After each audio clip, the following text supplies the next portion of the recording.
الحمد لله نحمده ونستعينه ونستغفره ونؤمن به ونتوكل عليه ونعوذ بالله من شرور أنفسنا ومن سيئات أعمالنا من يهده الله فلا مضل له ومن يضلله فلا هادي له ونشهد أن لا إله إلا الله وحده لا شريك له ونشهد أن سيدنا وسندنا وحبيبنا وطبيب قلوبنا ومولانا محمدا عبده ورسوله صلى الله تعالى عليه وعلى آله وأصحابه وبارك وسلم تسليما كثيرا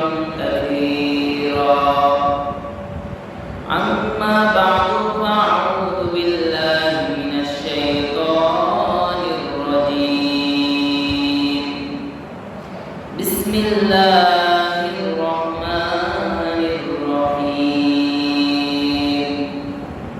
اليوم أكملت لكم دينكم وأتممت عليكم نعمتي ورضيت لكم الإسلام دينا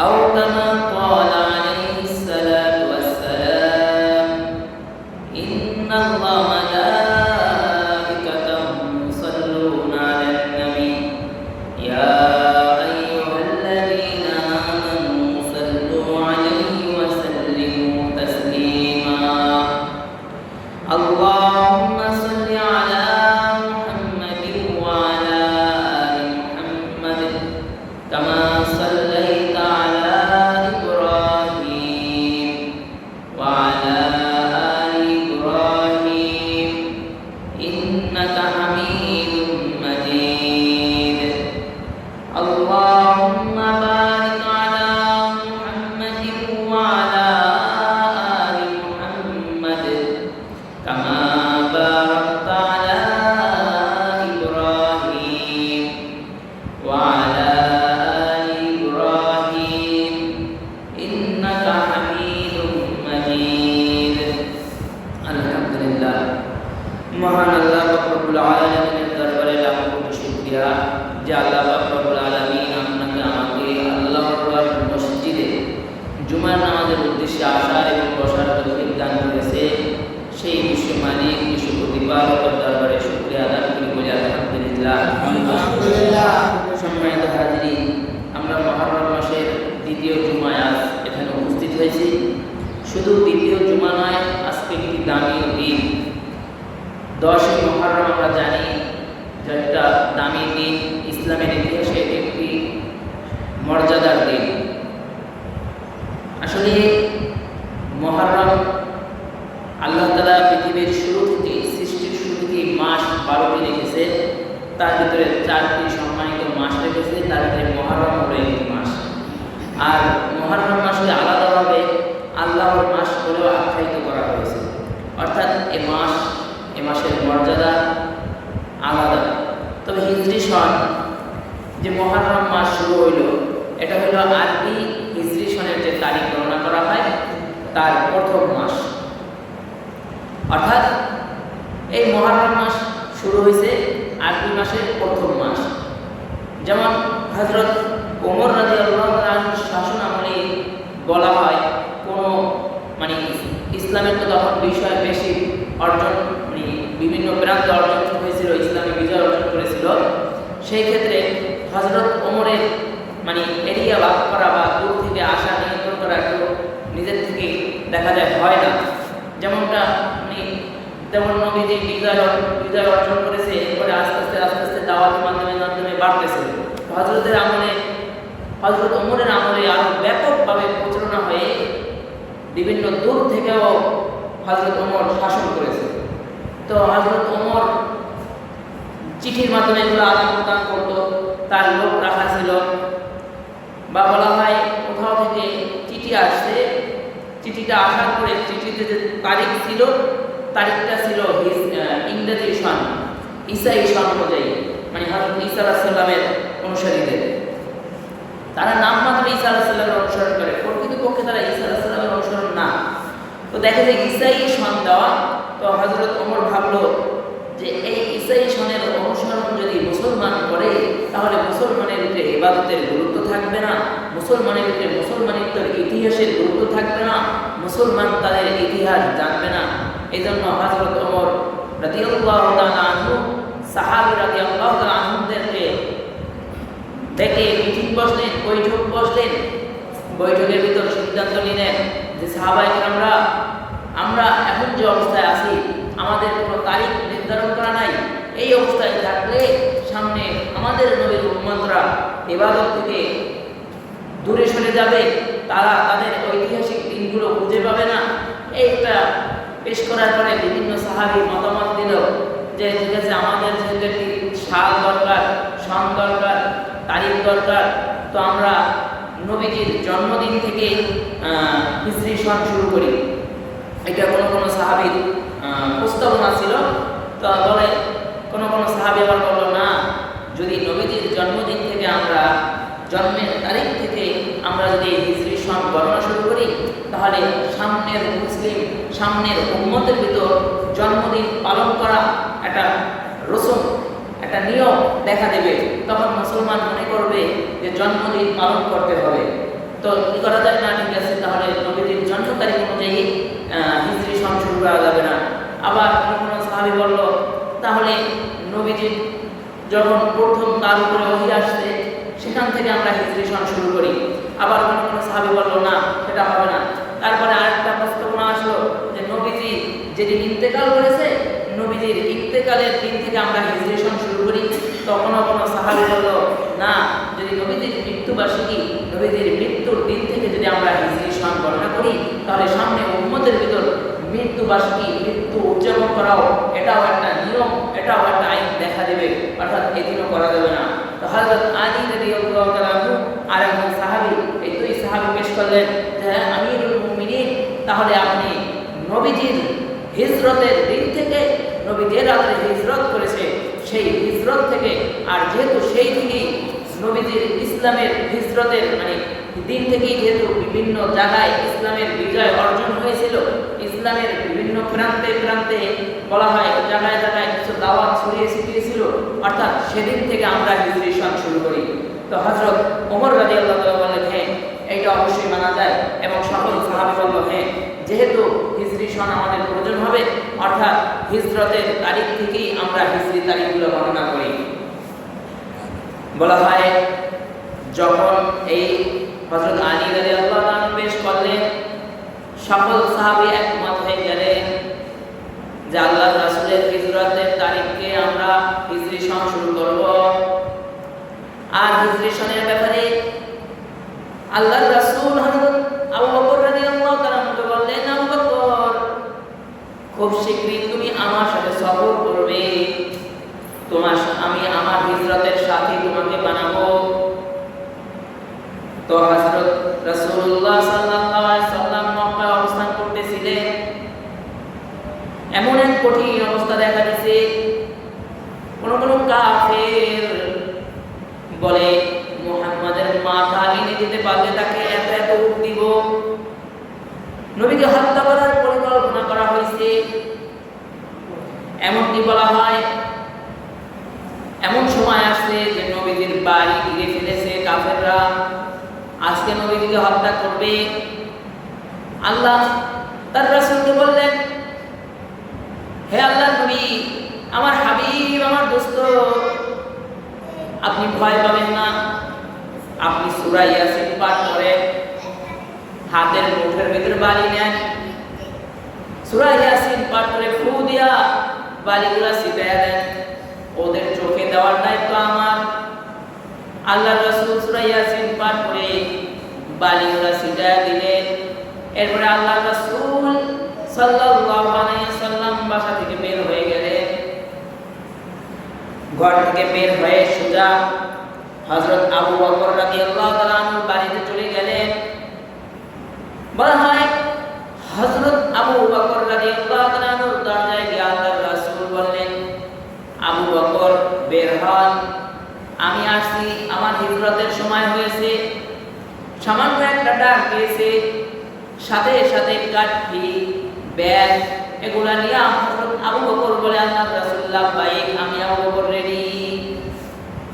আল্লাহর রাসূল বললেন, আবু বকর মাত্র একটা ডাক দিলাম আর আপনি এর মধ্যে গাঠি বুস্তা যা আছে সব নিয়ে বের হয়ে গেলেন, কিভাবে সম্ভব? মুহূর্তের মধ্যে আবু বকর রাদিয়াল্লাহু তাআলা বলে, ইয়া রাসূলুল্লাহ, ইয়া হাবিবাল্লাহ, ওই যে অনেকদিন আগে আপনি আমাকে বলেছিলেন আমি আপনার হিজরতের সাথী হব, আমি আপনার হিজরতের সঙ্গী হব, খোদার কসম সেদিন থেকে আমি আবু বকর কোনো সময় বিছানায় পিঠ লাগাই নাই। আমি আবু বকর সব সময় আপনার ডাকের অপেক্ষায় থাকতাম। সুবহানাল্লাহ। যে কখন জানি এসে আমার নবী আমাকে ডাক দেয় আর আমার নবীর কষ্ট হবে, এজন্য আমি আর বিছানায় পিঠ লাগাই নাই, আমি দাঁড়ায় দাঁড়ায় বিশ্রাম নিতাম দরজার সাথে। আপনি আসছেন, ডাক দিয়েছেন, আমি বের হয়ে গেছি। পরিস্থিতি এত কঠিন ছিল। আর জাহিলিয়াতের সময় ওরা কেউ যদি পলাইয়া থাকতো বা কোথাও যাইতো, ওইটা ওরা পায়ের ছাপ্পা দিয়ে, মরুভূমি ছিল তো, হাঁটলে বালির ভিতর চিহ্ন পড়ে, তো পায়ের ছাপ্পা দিয়ে খুঁজা খুঁজা বের করতো। নবীর হিজরতের উদ্দেশ্যে, সফরের উদ্দেশ্যে বের হয়েছে, যদি নবীজি পুরা পা দিয়া পাড়া দেয় তাহলে তো ওরা খুঁজে বের করবে। নবী আমার পায়ের বিন্দু আঙ্গুলি দিয়া ঘর করে হাঁটতেছে। এক পর্যায়ে অনেক দূর চলে গেছে, বলা হয় এক পাহাড়ের কাছে গিয়া পাহাড়ের গুহায় অবস্থান নিবে সিদ্ধান্ত নিয়েছে। পাহাড়ে ওঠার সময় হযরত আবু বকর রাদিয়াল্লাহু তাআলা বলতেছে, আল্লাহর রাসূল, বলা হয় এই যে নবীজি সফর করতেছিল, হযরত আবু বকর এত বড় আসে, একবার নবীজির ডানে যায়, আরেকবার নবীজির বামে যায়, আরেকবার নবীজির পিছে যায়, আবার নবীজির সামনে যায়। আল্লাহর রাসূল জিজ্ঞাসা করে, আবু বকর সামনে যান, পিছনে যান, ডানে যান, বামে যান, ঘটনা কি? আপনি এতবার আপনার জায়গা পরিবর্তন কেন করেন? হযরত আবু বকর রাদিয়াল্লাহু আনহু জবাব দেয়, ইয়া রাসূলুল্লাহ, ইয়া হাবিবাল্লাহ, আমি যখন ডানে থাকি মনে হয় বাম দিক থেকে কাফেররা তীর নিক্ষেপ করবে, আর আমি বকর চাই যে মুহাম্মাদের গায়ে যে তীর নিক্ষেপ হবে, তীরগুলো যেন আমি আবু বকরের গায়ে লাগে। সামনে গেলে মনে হয় কাফেররা আপনাকে পিছন দিক দিয়ে আক্রমণ করবে, এই জন্য আমি পিছনে চলে যাই। পিছনে থাকলে মনে হয় কাফেররা সামনে দিয়ে আপনাকে আক্রমণ করবে, এজন্য আমি সামনে চলে যাই। এই জন্য আমি বারবার দিক পরিবর্তন করি। পাহাড়ের কাছে গিয়া বলতেছে, পাহাড়ে উঠবে হযরত আবু বকর বলে, তাই পাহাড়টা এত পরিমাণ উঁচা, যে এত পরিমাণ উঁচা, পাহাড়ের উপরে উঠলে জমিনের মানুষগুলোকে মনে হবে সব কবুতরের বাচ্চা, এত উঁচু পাহাড়। আর আবু বকর রাদিয়াল্লাহু তাআলা বলে, নবী আপনি আমার কাঁধে উঠেন, আজকে আমি আপনার বাহন, আমি আপনার পালকি, আপনি আমার কাঁধে উঠে আমি আপনাকে পাহাড়ের চূড়ায় নিয়ে যাব। এই জন্যই তো বলা হয় যে সিদ্দিক আকবরের এই হিজরতের রাতের দাম গোটা উম্মতের সকল ইবাদতের মূল্যায়ন যদি এক পাল্লায় রাখা হয়, আবু বকরের ইবাদতের এই যে হিজরতের রাতের ইবাদতের সমান হবে না। হযরতে আবু বকরের কাঁধে উঠলেন নবীজি, এরপরে আবু বকর কষ্ট করে পাহাড়ের চূড়ায় উঠলেন। নবীজি গুহার ভিতর প্রবেশ করবে, হযরত আবু বকর বলেন, আপনি দাঁড়ান, আমি গুহাটা পরিষ্কার করি, কোনো বিষাক্ত যন্ত্র আছে কিনা, প্রাণী আছে কিনা, কোনো বিষাক্ত বস্তু আছে কিনা, এগুলো আমি আগে পরিষ্কার করি, তারপরে আপনি আসেন। আর ওই যে আল্লাহর রাসূল বিদ্যাঙ্গুলে ভর করে হেঁটে আসছে, এসে আগে তার বিদ্যাঙ্গুলের চিকিৎসা করেছে, ব্যান্ডেজ করেছে সিদ্দিক আকবর নিজে। এরপরে আবার গুহার ভিতরে আগে প্রবেশ করেছে, গুহার ভিতরে আগে প্রবেশ করে পয় পরিষ্কার করে, গুহার ভিতরে অনেকগুলো ছিদ্র গর্ত ছিল, বলা হয় নিজের পাগড়ি বা নিজের রুমাল দিয়া প্রত্যেকটা গর্ত, প্রত্যেকটা ছিদ্র আটকায় দিছে। একটা অবশিষ্ট গর্ত ছিল যেটা আটকাইতে পারে নাই। গর্ত আটকাইতে পারে নাই, তো কি করবে? নিজের পা দিয়া গর্তকে চেপে ধরেছে, মানে নিজের পা দিয়া গর্তকে আটকায় দিয়েছে। এরপরে বলে আল্লাহর রাসূল আপনি ভিতরে আসেন, জায়গা প্রস্তুত, আপনার বালিশ রেডি। বালিশ কোনটা? পায়ে সিদ্দিক আকবরের যে পায়ের রান, এটা হলো তার আল্লাহর রাসূলের বালিশ। আল্লাহর রাসূল গুহার ভিতরে প্রবেশ করলেন। হযরত আবু বকর সিদ্দিক রাদিয়াল্লাহু তাআলা রানের উপরে মাথা রেখে শুয়ে পড়লেন। তো এই দিক দিয়া আল্লাহ তাআলা মাকড়সা পাঠায় দিয়েছে। এগুলা নবী প্রেমিক মাকড়সা, যে মাকড়সা জাল বুনছে, মাকড়সা বাসা বানায়, ওরকমের বাসা বানাইছে গুহার মুখে। এরপরে আবার কবুতর পাঠায় দিয়েছে, কবুতর আবার মাকড়সার বাসার উপর ইঞ্জিনিয়ারিং করে নিজে বাসা বানায় ওইখানে বসছে। এমন একটা অবস্থা তৈরি করেছে যেন মনে হয় ভিতরে কেউ নাই। আর এই দিক দিয়া পাহাড়ের চূড়ায় কাফেররাও এসে গেছে।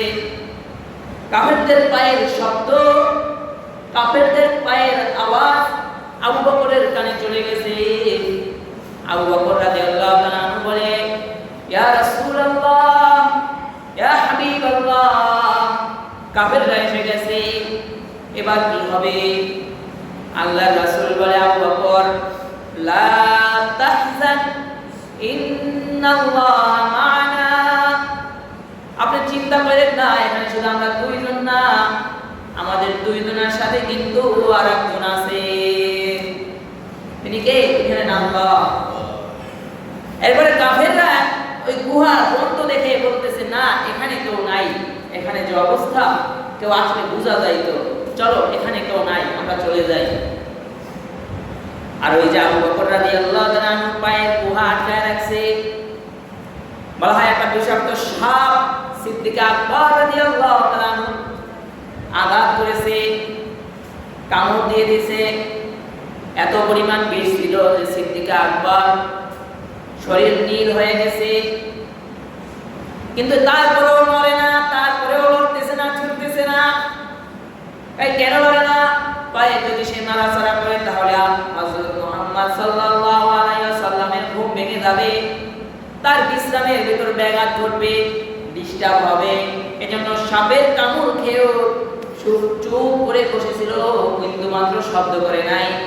বছরে একদিন নবীর নাম স্মরণ কইরা জিলাপি খাইলে বুঝি নবীর আশে পাওয়া যায়। এটা ছিল নবীর প্রকৃত আশে,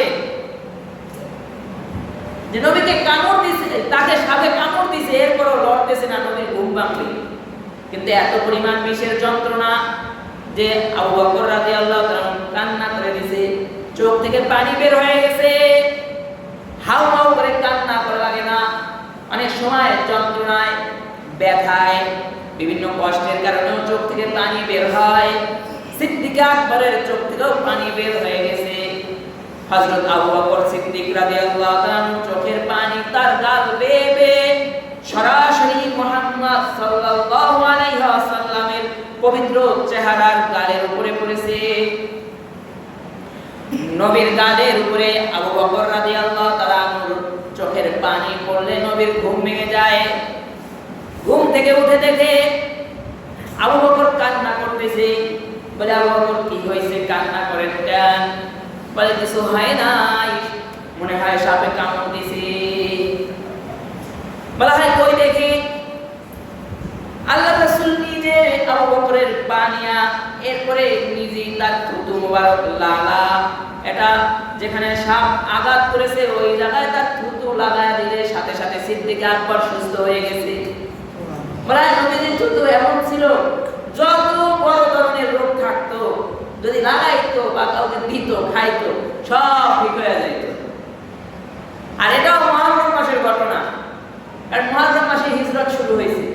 আর এই মুহররম মাসে এই নবীজির মুজিজা যত ছিল, এটাও একটা নবীজির মুজিজা, যে নবীজির থুতু মোবারক বিষাক্ত সাপ কামড় দিয়েছে, শরীর নীল হয়ে গেছে, চোখ থেকে পানি বের হয়ে গেছে। এমন রোগীর যেখানে কামড় দিয়েছে সাপে, ওইখানে ওই সামান্য থুতু লাগা লাগায় দিয়েছে, সাথে সাথে পরিপূর্ণ সুস্থ হয়ে গেছে, সাথে সাথে, সময় লাগে না।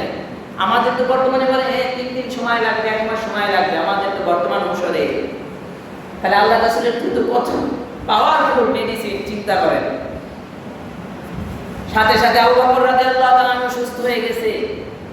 এরপরে বলা হয় পাহাড়ের চূড়া থেকে নেমে, ঘটনা তো লম্বা, অনেক বিশাল ঘটনা এর মধ্যে ঘটে গেছে, কিন্তু এরপরে আল্লাহ রাসূল সাল্লাল্লাহু আলাইহি ওয়াসাল্লাম হিজরত শুরু করলেন, সফর শুরু করলেন। মদিনায় গিয়া বলে আল্লাহ রাসূল মদিনায় গিয়ে উপস্থিত হলেন। মদিনায় গিয়া দেখলেন যে মদিনার ইহুদিরা, যারা ইহুদি আছে, এরা 10 মুহররম রোজা রাখছে। এটা আল্লাহ রাসূল দেখতেছে, 10 মুহররম কি রাখছে? রোজা রাখছে। কারা রাখছে? ইহুদিরা রাখছে। আমাদের আগে ছিল 10 মুহররম বেশি রোজা রাখতো, কিন্তু ইদানিং এই আমলটা একটু কমে গেছে। তো বিষয় হলো নবী গিয়া দেখতেছে ইহুদিরা রোজা রাখছে। নবী ইহুদিদেরকে জিজ্ঞাসা করলো, তোমরা কিসের রোজা রাখছো? কেনই বা রোজা রাখছো? ইহুদিরা জবাব দিলে, জালিম ফেরাউন থেকে, বনি ইসরাইলের হাত থেকে আল্লাহ পাক রব্বুল আলামিন আমাদেরকে এই 10 মুহররম ফেরাউনের কবল থেকে মুক্তি দান করেছে, বিজয় দান করেছে। আমরা মুসা আলাইহিস সালামের সাথে এই দিনে বিজয় অর্জন করেছি। আর ফেরাউন বাহিনী এই দিনে পানির ভিতর ডুবে সব ধ্বংস হয়ে গেছে। তাই আমরা শুকরিয়া আদায় স্বরূপ, শুকরিয়ার কারণে আমরা এই দিনে রোজা রাখি, শুকরিয়া আদায়ের জন্য রোজা রাখি 10 মুহররম। আল্লাহ রাসূল সাথে সাথে বললেন, তোমরা একটা রোজা রাখো। যেহেতু মুসা আলাইহিস সালাম ফেরাউন থেকে মুক্তি পেয়েছে, বিজয় অর্জন করেছে, অর্থাৎ মুসা আমার ভাই, সকল নবীরা ভাই ভাই, বলে মুসা আমার ভাই, সেজন্য আমি সামনে থেকে একটা রোজা নয় 2টা রোজা রাখবো। অর্থাৎ এই 2টা রোজার কথা কেন বললেন আল্লাহ রাসূল? বলে আল্লাহ রাসূল এই জন্য 2 রোজার কথা বলছে, যাতে ইহুদিদের সাথে আমলের মিল না হয়, যাতে ইহুদিদের সাথে আমল না মিলে। আবার এমনও বলা হয় যে এই রোজা এমন পর্যায়ে পৌঁছে গিয়েছিল যে মুসলিমদের উপরে ফরজ হয়ে গিয়েছিল রমজান মাসের আগমন হওয়ার আগ পর্যন্ত। এই রোজার এত ফজিলত, কেউ যদি 2 দিন রোজা রাখে, বিগত পিছনের 1 বছরের যত ছোট গুনাহগুলো আছে, সকল ছোট সগীরা গুনাহগুলো আল্লাহ মাফ করে দেয়। বলে হ্যাঁ, মুহররমের এত দাম আর এত ফজিলত, কোন লোক যদি তার ফ্যামিলির জন্য, তার স্ত্রী সন্তানের জন্য 10 মুহররম হাত বড় করে, হাত খুলে খরচ করে, ভালো খানার আয়োজন করে এবং ফ্যামিলিদেরকে ভালো খানা খাওয়ায়, প্রশস্ত হাত করে, প্রশস্ত হাত মানে কি হাত বড় হয়ে যাবে না, হাত বড় হবে না, বরঞ্চ হাত খুলে কৃপণতা করবে না, হিসাব করবে না, হাত প্রশস্ত এবং বড় করে 10 মুহররম যদি ফ্যামিলিকে খানা খাওয়ায়, ভালো খানা খাওয়ায়, উত্তম খানা খাওয়ায় এবং উত্তমভাবে খরচ করে, বলা হয় এর কারণে আল্লাহ পুরা 1 বছরে তার রিজিকের ভিতরে, তার রিজিকেও আল্লাহ প্রশস্ততা দান করে, প্রশস্ত বরকত দান করে দেবে।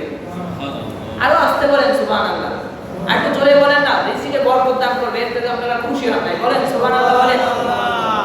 রিজিকের ভিতরে বরকত, এর চেয়ে আর বড় কোনো ভালো খবর আছে এই জামানায়? এই জন্য সুবহানাল্লাহ মাঝে মধ্যে জোরে বলতে হয়। বলবেন সুবহানাল্লাহ আসতে বললে কি কাজ হইবে না? হবে।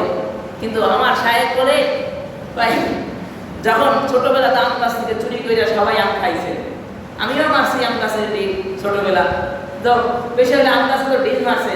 প্রথম যখন ডিল মারছে, আম পড়ে নাই, আমি লাগছে, ডিল মারছেন, আমার কথা বুঝলেন, ডিল মারছেন, আমি লাগছে, কিন্তু গাছের আম পড়ে নাই, আরেকজন বাড়ির আম। এরপরে এই আম যে পড়ে নাই, প্রথম ডিলটা মারছেন যে আসতে, বা যেই জোরে মারছেন, পরের ডিলটা কি একই, মানে এসে আসতে মারবেন না জোরে মারবেন?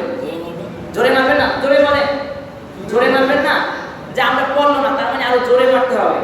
বলা হয় সুবহানাল্লাহ, আলহামদুলিল্লাহ জোরে বলবেন কেন জানেন? বলা হয় সুবহানাল্লাহ আসতে বললেও আল্লাহর কাছে পৌঁছেছে। বলা হয় যে রহমতের একটা গাছ আছে, মানে মুফাসসির কেরাম, উলামায়ে কেরাম এইভাবে দলিল দেয় যে একটা গাছ আছে, যখন কোনো মুসলমান মুমিন সুবহানাল্লাহ বলবে, সাথে সাথে ওই রহমতের গাছে গিয়া বাড়ি খায় আর রহমত বর্ষণ হয় আর রহমত নামতে থাকে। অর্থাৎ সুবহানাল্লাহর জোর যত হবে, মানে রহমত তত বেশি পড়বে নাকি? তা শুনতেও সুবহানাল্লাহ বলবেন না? সুবহানাল্লাহ বলেন। আমাদের তো এই অবস্থা, সুবহানাল্লাহ আলহামদুলিল্লাহ আমাদের জবান থেকে বের হয় না। এমন এক জামানা ছিল জালেম বাদশার পেশাদে গিয়ে শুধু বলছে আল্লাহু আকবার, আল্লাহু আকবার, এই ধ্বনি দিছে তো জালেম বলতে বাধ্য হয়েছে যে ভাই তোমার কাছে মাফ চাই, থামো। কিন্তু আমরা তো এখন ওই যে আমাদের ইখলাস তাকওয়া, আমাদের সেই ইমানি শক্তি না থাকার কারণে আমরাও স্লোগান দেই, কিন্তু আমাদেরকে ঠেললে ঠেললে জোরে বলানো লাগে, বলতে চাই না। কিন্তু এমন এক জামানার মুসলমান ছিল, তাদের আল্লাহু আকবারের ধ্বনি শুনেও কাফেরদের কলিজা কাঁপতে শুরু হয়েছে। কাফেররা এখনো বলে যে আমার জমিন মনে হয় সরে যাইতেছে, আর একবার বলল না আল্লাহু আকবার, মাফ চাই, এই কথা বলতে বাধ্য হয়েছে। কিন্তু আমাদেরটা হয় না। যাই হোক, বলা হয় কেউ যদি কারো ফ্যামিলির জন্য এই 10ই মুহররম হাত ভুলে প্রশস্ত করে, মানে বড় করে ভালো খানার আয়োজন করে, বিবিধা আজকে ভালো খানা খাবে, সন্তানরা আসো আজকে ভালো খানা খাবা, ভালো আয়োজন করলাম, এর কারণেও এর এত গুরুত্ব যে এর কারণে আল্লাহ তাআলা তার 1 বছরের রিজিকের ভিতরে প্রশস্ততা দান করে বরকত দান করবে। এবং এই 10ই মুহররমের অনেক দাম, অনেক মূল্য। বা এত দাম কেন? বা এই দাম এই জন্য, এই দাম কিভাবে বুঝলেন? বলা হয় 10ই মুহররম হযরত আদম আলাইহিস সালামের দোয়া কবুল হয়েছিল, সেটাও ছিল 10ই মুহররম। বলা হয় হযরত ইব্রাহিম আলাইহিস সালামকে যখন আগুনের ভিতরে ফেলা হয়, আগুন থেকে তিনি যেদিন মুক্তি পেয়েছেন সেদিনও ছিল 10ই মুহররম। নূহ আলাইহিস সালামের কিস্তি যেদিন তীরে ফিরেছিল সেদিনও ছিল 10ই মুহররম। ইউনূস আলাইহিস সালাম যেদিন মাছের পেট থেকে মুক্তি পেয়েছে সেদিনও ছিল 10ই মুহররম। 10ই মুহররমের অনেক ইতিহাস ইসলামের সাথে সংযুক্ত আছে। 10ই মুহররমের অনেক নবীদের ইতিহাস আছে, যা বললে অনেক সময় চলে যাবে। এবং কি বলা হয় হাসরের ময়দান কায়েম হবে, কিয়ামত হবে, সেটাও হবে 10ই মুহররম। আবারও বলা হয় হিসাব নিকাশ যেদিন হবে আমাদের, সেটাও হবে 10ই মুহররম। অর্থাৎ 10ই মুহররম এক দামি দিন, এক মর্যাদাপূর্ণ দিন এই 10ই মুহররম। কিন্তু আমরা মনে করি 10ই মুহররম শুধু হোসাইনের কারণে দামি। এজন্য কিছু বন্ড আছে, মাজার পূজারি আছে, 10ই মুহররম আসলে এরপরে বলে ব্যানার টানায়া, তাবু টানায়া, সেটার ভিতর মহিলা পুরুষ একসাথে বৈশা ইয়া হাসান আর ইয়া হোসেন জিকির করে আর প্লেট দিয়ে নিজের শরীরে আঘাত করে আর বলে তাই তোমরা এটা করো কেন? তারা নিজেরাও জানে না কেন করে, করে কেন করে এটা বুঝাইতে চায় আমরা হোসাইনের সৈনিক, হোসাইন 10ই মুহররম শহীদ হয়েছে, সেই জন্য আমরাও আমাদের রক্ত দিতেছি।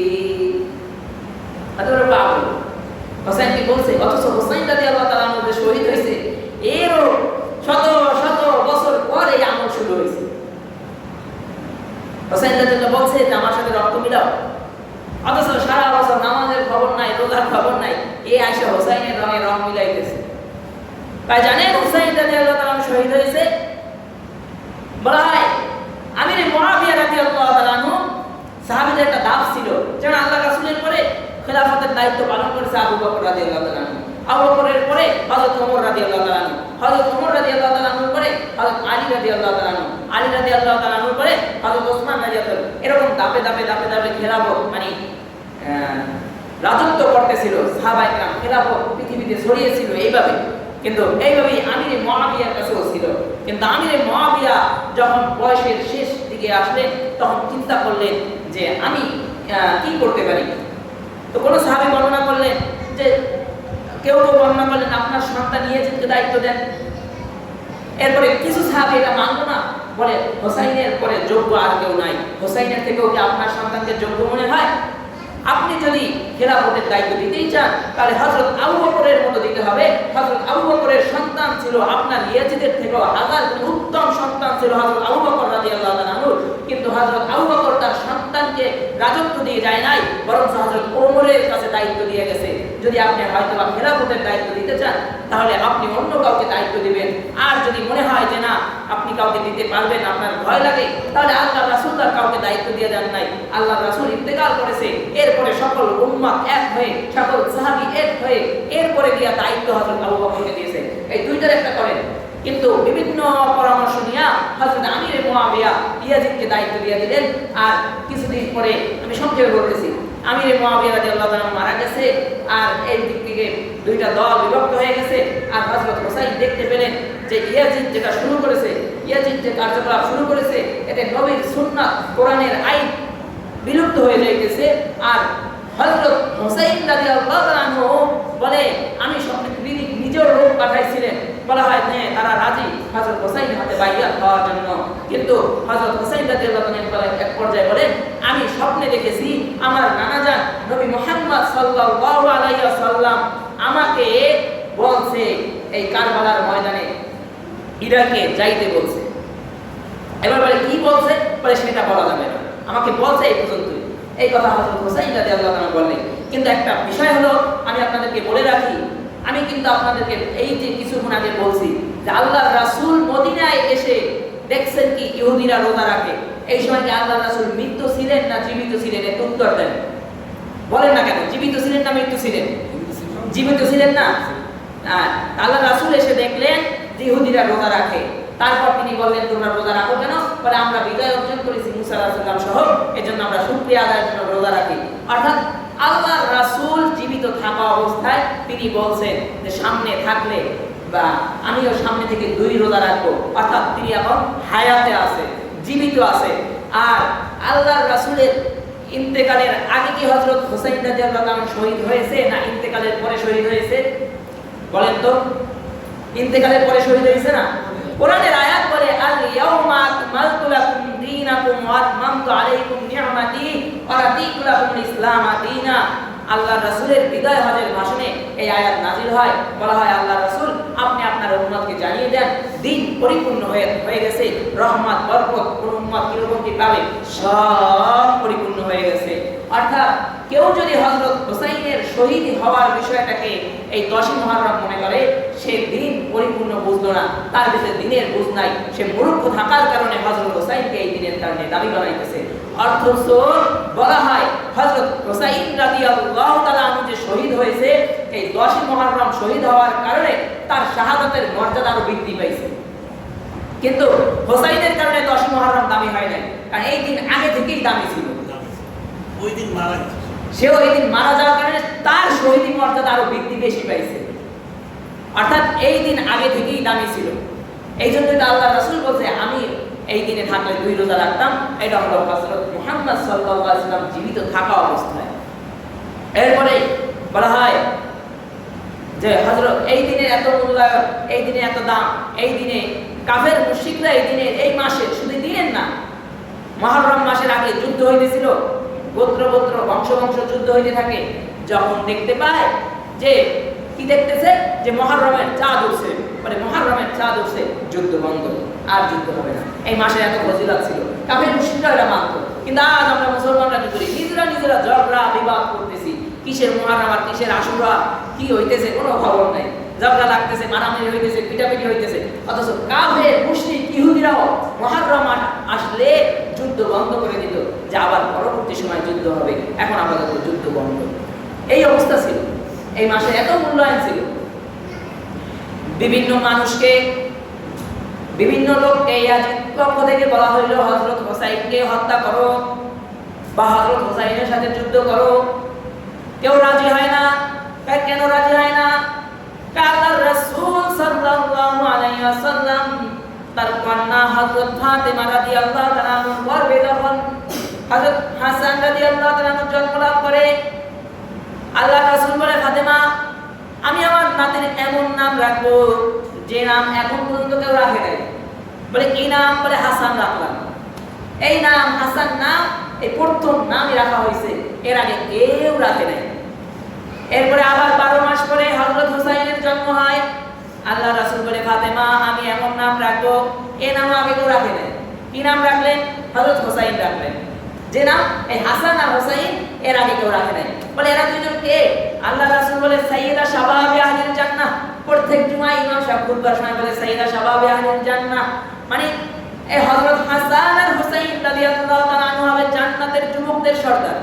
জান্নাতে যত যুবক যাবে তাদের সর্দার হবে হযরত হাসান এবং হযরত হুসাইন রাদিয়াল্লাহু তাআলা আনহু। আর যত যুবতী যাবে প্রত্যেক যুবতীদের সর্দার হবে হযরত ফাতেমা রাদিয়াল্লাহু তাআলা আনহু। নবীজি তার নাতিকে এত মহব্বত করতেন, এত ভালোবাসতেন।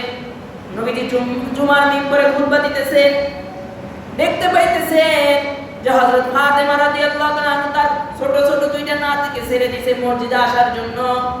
ছোট ছোট হাঁটা নতুন শিখছে, হাঁটতে পারে না, ডানে পাড়া দিলে পড়ে যায়, আবার উঠে আবার হাঁটে, এরকম একটা অবস্থা। যখন নবীজি দেখলেন তার দুই নাতি মসজিদে আসতেছে এবং বারবার পড়ে যায়, উঠে হাঁটে, এই অবস্থা দেখে নবীজি নিজে তার খুতবা বন্ধ করে বলে, সাহাবীরা আমার নাতিরা আসতেছে, নাতির মহব্বত আল্লাহ ভিতরে দান করেছে, তোমরা রাগ করো না। খুতবা বাদ দিয়া খুতবা বন্ধ করে এরপরে গিয়া হযরত হাসান আর হুসাইন রাদিয়াল্লাহু তাআলা আনহুকে নিজে কোলে করে নিয়ে আসতেন। কতটা মহব্বত করলে নিজেই খুতবা বন্ধ করে বের হয়, এতটা মহব্বত করতেন। নবীজি যখন সিজদায় যাইতেন, সিজদায় গেলে হযরত হুসাইন আর হযরত হাসান রাদিয়াল্লাহু তাআলা আনহু নবীজির পিঠের উপরে উঠতেন। পিঠের উপরে উঠে বলতেন, ঘোড়া চলো ঘোড়া। কিন্তু আমার নবী ধাক্কা দিয়া ফালায় যায় না যে না আমি নামাজ পড়তেছি। এটা যারা নানা আছে এদের জন্য সুন্নতি আমল। আবার অনেক সময় সন্তান বাবা সিজদা গেছে তখন উঠে, আমরা কি করি নামায়া দিই, ওই করে দিই না, যতক্ষণ পিঠের উপরে থাকবে। যদি এতটুকু চিন্তা করবে যে হযরত হাসান আর হুসাইন নবীজির পিঠের উপরে উঠেছিল, নবীজি সিজদা লম্বা করেছিল, যতক্ষণ পর্যন্ত নাতিরা পিঠ থেকে না নামছে নবীজি ততক্ষণ থেকে সিজদায় ওঠেন নাই। অর্থাৎ যদি সন্তান ওঠে মনে করবেন হযরত হুসাইন তো মুহাম্মদ সাল্লাল্লাহু আলাইহি সাল্লামের পিঠে উঠছিল, কোন হয় আমার পিঠে উঠছে, আমি কোনো কারণে নাজাত না পাইলেও এখানে সিজদায় থাকি, এই কারণে হয়তো আল্লাহ মাফ করে দিবে, এটা মনে করে একটু স্থির থেকে।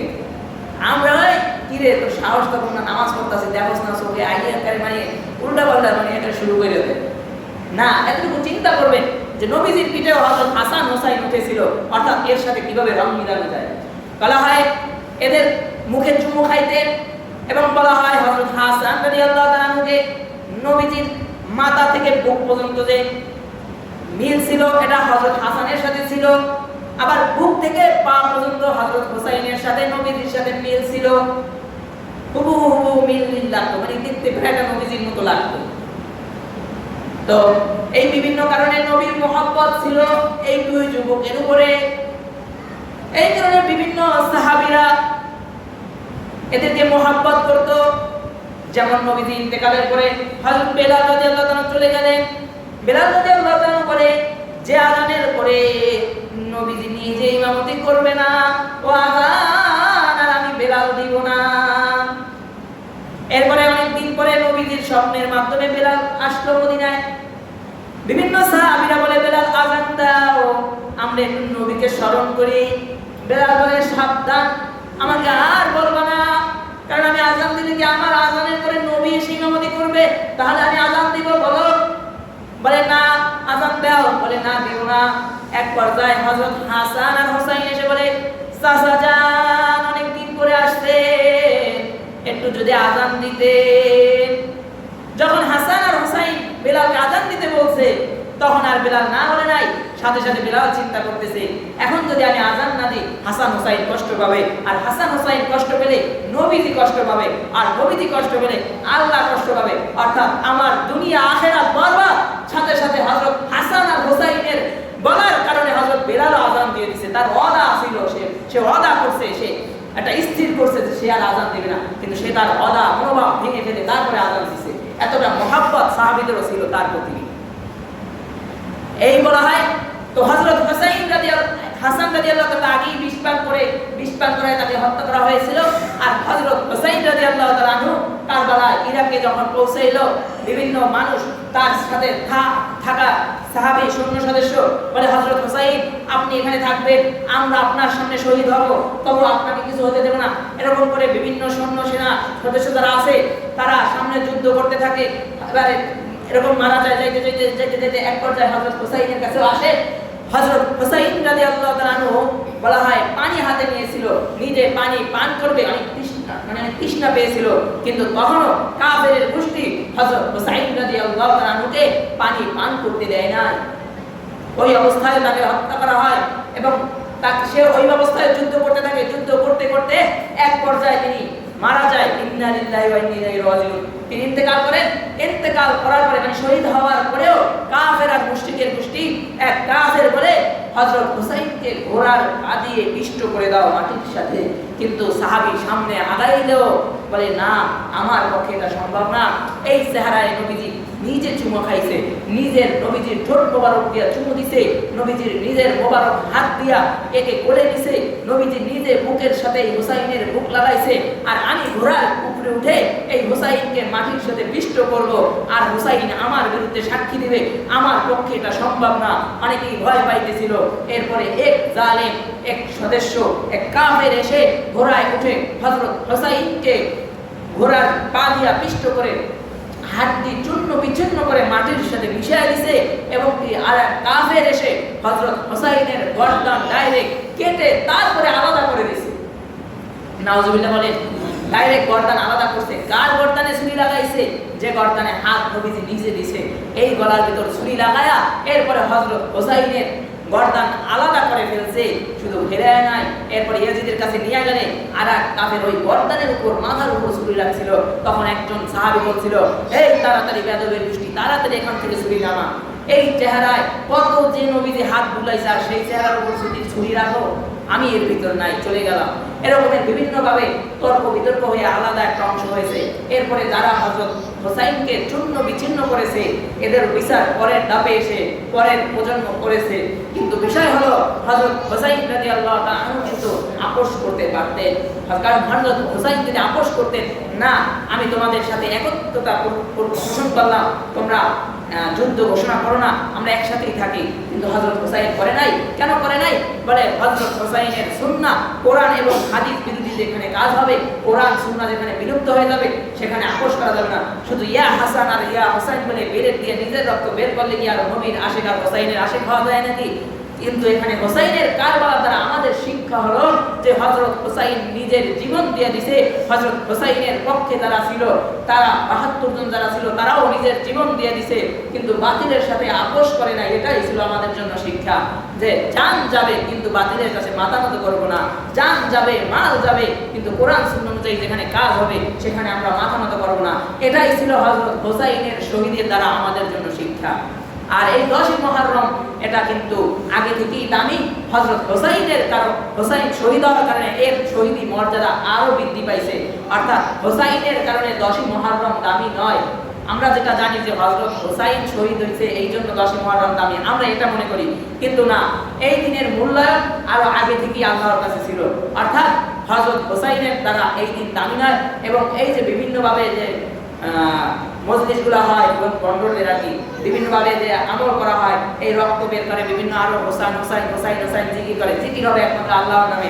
হাসাইন হোসাইন আলী এদের নামে কোনো জিকির হবে না। এগুলো সব ভণ্ডামি আর মূর্খতা।